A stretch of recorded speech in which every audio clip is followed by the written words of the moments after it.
दोस्तों, कोई कंपनी है जो प्रोडक्ट बनाती है। अब कोई ऐसा पर्सन है जिसको ये पता लगा है कि ये कंपनी इस तरह का प्रोडक्ट बनाती है जिसकी मुझे ज़रूरत है, जिसे मैं खरीदना चाहता हूँ, लेकिन मेरे पास उसके बारे में कोई नॉलेज नहीं है, मुझे उस कंपनी के बारे में ज़्यादा कुछ नहीं पता। तो ये चीज़ जब कंपनी को पता लगती है तो वो उस कस्टमर के कॉन्टैक्ट नंबर निकालते हैं और वो उस कस्टमर से बात करते हैं। वो कंपनी के प्रोडक्ट और सर्विस के बारे में कस्टमर को अच्छे से समझाते हैं, अच्छे से एक्सप्लेन करते हैं। वो इस तरह से कस्टमर को कन्विंस करते हैं कि कस्टमर कंपनी के प्रोडक्ट को लेने के लिए एग्री हो जाएं। तो इस प्रोसेस को हम बोलते हैं लीड का कन्वर्जन। लीड को इस तरह से कन्वर्ट किया जाता है। यहाँ पर जो हम कस्टमर वर्ड यूज कर रहे हैं ये हमारी लीड है। तो दोस्तों, लीड को सेल्स में कन्वर्ट करना बहुत ही मुश्किल और चैलेंजिंग टास्क होता है। तो आज के वीडियो में हम यही बात करेंगे कि लीड को इजीली हम सेल्स में कैसे कन्वर्ट करें। तो वीडियो को एंड तक जरूर देखिए।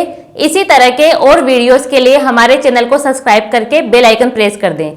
तो चलिए शुरू करते हैं। हेलो फ्रेंड्स, मैं हूँ गरिमा। स्वागत करती हूँ आपका हमारे यूट्यूब चैनल धीरू टॉक्स पर। तो चलिए जानते हैं कि किस तरह से हम कस्टमर को कन्विंस करें कि वो हमारी कंपनी के प्रोडक्ट को लेने के लिए एग्री हो जाएं। तो कुछ पॉइंट्स के थ्रू इसे समझते हैं। तो सबसे फर्स्ट पॉइंट है हमारा नो योर कस्टमर्स नीड। तो कंपनी का जो एम्प्लॉय है वो जब कस्टमर से बात करता है तो उसे ये ध्यान रखना है कि वो कस्टमर के बारे में थोड़ा सा जान ले कि कस्टमर करता क्या है और उसकी फाइनेंशियल कंडीशन क्या है। उसके अकॉर्डिंग हमें ये पता लग जाता है कि वो किस तरह का प्रोडक्ट कंपनी से खरीद सकता है, कितना कॉस्टली वो प्रोडक्ट कंपनी से ले सकता है, कंपनी का कितना फायदा होगा, कितनी सेल्स वो कंपनी को दे सकता है। इस चीज का आप ध्यान रखें। और कस्टमर से जब आप बात करते हैं तो पूरा फोकस उसकी नीड पे होना चाहिए कि कस्टमर को जरूरत किस चीज की है। कई बार ऐसा होता है कि हम किसी और प्रोडक्ट के बारे में एक्सप्लेन करते हैं क्योंकि कंपनी को उससे ज्यादा फायदा है और कस्टमर को चाहिए कुछ और प्रोडक्ट। तो हमेशा उसी के बारे में आप बात कीजिए जिसकी कस्टमर को जरूरत है। Next, explain about company service and product. जब एम्प्लॉय कस्टमर से बात करता है तो उसे ये ध्यान रखना है कि कस्टमर को वो अच्छे से एक्सप्लेन करे कंपनी की सर्विस और प्रोडक्ट के बारे में। वो उसे अच्छे से बताएं कि जैसे कंपनी जो भी प्रोडक्ट सेल करती है उस प्रोडक्ट की क्वालिटी क्या है, उसमें उसका प्राइस क्या है, और अगर कोई सर्विस कस्टमर परचेज कर रहा है तो उसकी वैलिडिटी क्या है। ये सारी चीज़ें एक्सप्लेन करें और थोड़ा सा कंपनी के बारे में भी बताएं कि कंपनी की मार्केट वैल्यू क्या है, उसकी गुडविल क्या है।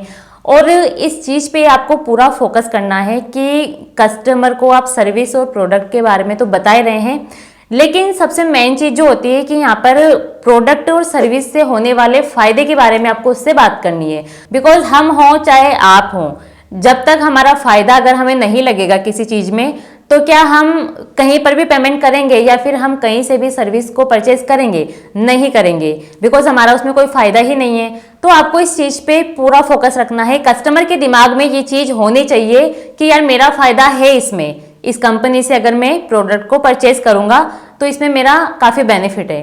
इस चीज़ का आपको ध्यान रखना है। कस्टमर से जब एम्प्लॉय बात करता है तो कस्टमर को ऐसा लगना चाहिए कि वो उसे वैल्यू दे रहा है, रेस्पेक्ट दे रहा है।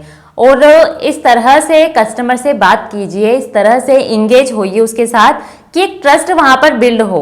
बिकॉज अगर ट्रस्ट आपके ऊपर नहीं होगा, आपकी कंपनी के ऊपर नहीं होगा, तो क्या वो डील क्लोज करेगा आपके साथ? बिल्कुल नहीं, वो आपसे कोई प्रोडक्ट परचेज नहीं करेगा। तो सबसे ज़रूरी चीज़ है इसमें ट्रस्ट क्रिएट होना।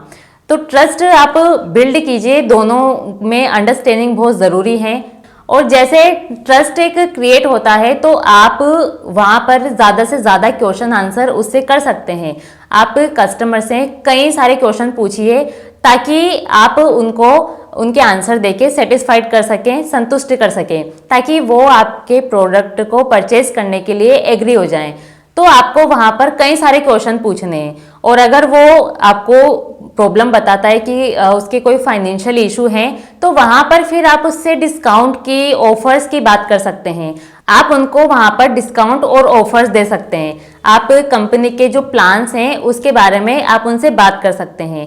अब यहाँ पर कस्टमर कई सारे टाइप्स के होते हैं कि कुछ होते हैं कि ब्रांड कॉन्शियस, कुछ क्वालिटी कॉन्शियस, तो वो जो क्वालिटी कॉन्शियस होते हैं ना, तो वो प्राइस से कॉम्प्रोमाइज कर लेते हैं बट क्वालिटी से नहीं करते। उसे जिस क्वालिटी का सामान चाहिए ना वही उसको खरीदना है, चाहे वो पैसे ज़्यादा दे देगा।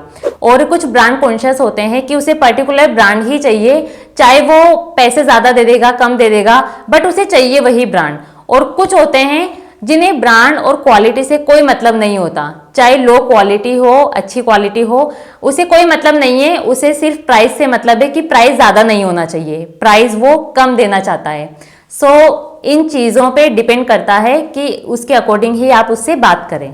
आप कंपनी की जो डिटेल हैं, जो प्लान्स हैं, ऑफर्स हैं, आप व्हाट्सएप पे या ईमेल पे भी उनको सेंड कर सकते हैं ताकि और भी ज़्यादा इंगेजमेंट आप में हो। इन सब के बीच आप ट्राई करें कि आपकी जो कन्वर्सेशन हो रही है वो डिसीजन मेकर हो आपकी डील, क्योंकि उसी के साथ क्लोज होनी है। सो आप ट्राई कीजिए।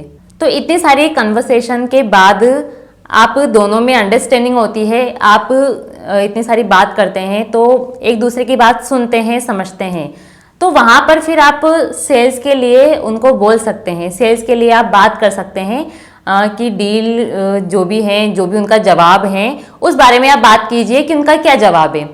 तो दोस्तों, जब आप जवाब लेते हैं ना कस्टमर से, तो उनके जवाब 3 तरह से हो सकते हैं। एक कस्टमर वो होता है जो इमीडिएटली हाँ बोल देता है कि हाँ मुझे ये प्रोडक्ट चाहिए, या फिर मैं डील को आज क्लोज कर रहा हूँ, मैं पेमेंट कर रहा हूँ, वो उसको फाइनल कर देता है। तो उस कॉल को हम हॉट कॉल बोलते हैं। एक वो कस्टमर होता है जो इमीडिएटली डिसीजन नहीं ले पाता, उसको थोड़ा सा टाइम चाहिए डील क्लोज करने के लिए, तो फिर उसको हम बोलते हैं वार्म कॉल। और तीसरा जो कस्टमर होता है वो इमीडिएटली मना कर देता है कि नहीं, मुझे कोई डील क्लोज नहीं करनी, मुझे प्रोडक्ट नहीं चाहिए, मुझे रिक्वायरमेंट नहीं है, मैंने तो सिर्फ इंक्वायरी की थी जो भी आपके प्रोडक्ट हैं कंपनी के उसकी इन्फॉर्मेशन लेने के लिए। तो दोस्तों, कस्टमर के इन्हीं जवाबों के साथ आपकी डील क्लोज होती है। और डील जब आपकी क्लोज हो जाती है तो उसके बाद आपको ये नहीं कि कस्टमर को भूल जाना है। अगर आपने ऐसा किया है तो आपकी सेल्स उससे बाद में जनरेट नहीं हो सकती, क्योंकि एक कस्टमर जो होता है ना वो लाइफ टाइम आपको सेल्स क्रिएट करके दे सकता है। सो इस चीज़ को आपको ध्यान में रखना है, आपको टाइम टू टाइम उसका फॉलोअप लेना है और ध्यान रखना है कि उसकी जो भी प्रॉब्लम्स हैं उसको भी आप सोल्व करें, क्योंकि वही कस्टमर और भी कई सारे कस्टमर्स को आपकी कंपनी के साथ जोड़ेगा, क्योंकि उसे आपकी कंपनी पे ट्रस्ट है, इसलिए उसके ट्रस्ट के बिहाफ पे कई सारे लोग आपकी कंपनी से जुड़ सकते हैं। इसके अलावा कुछ और बातें हैं जो कस्टमर से बात करते टाइम आपको ध्यान रखनी है, जैसे कम्युनिकेशन स्किल।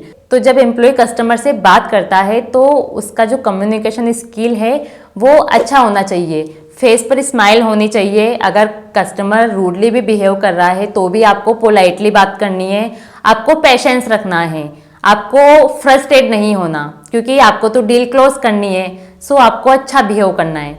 इसके अलावा जो कस्टमर होते हैं उनकी कई सारी प्रॉब्लम्स होती है, कई सारे क्वेश्चंस होते हैं, बिकॉज अगर हम भी कस्टमर की जगह होते हैं तो शायद हमारे भी कई सारे क्वेश्चंस हो। जब तक हम सेटिस्फाइड नहीं होते ना कंपनी से तो हम पेमेंट नहीं करते, बिकॉज कोई भी पेमेंट इजीली कैसे कर देगा, कोई भी नहीं करता। सो आप में इतनी कैपेबिलिटी होनी चाहिए कि उनकी प्रॉब्लम को आप इजीली सोल्व कर सकें और उसको आप पूरी तरह से सेटिस्फाइड कर सकें।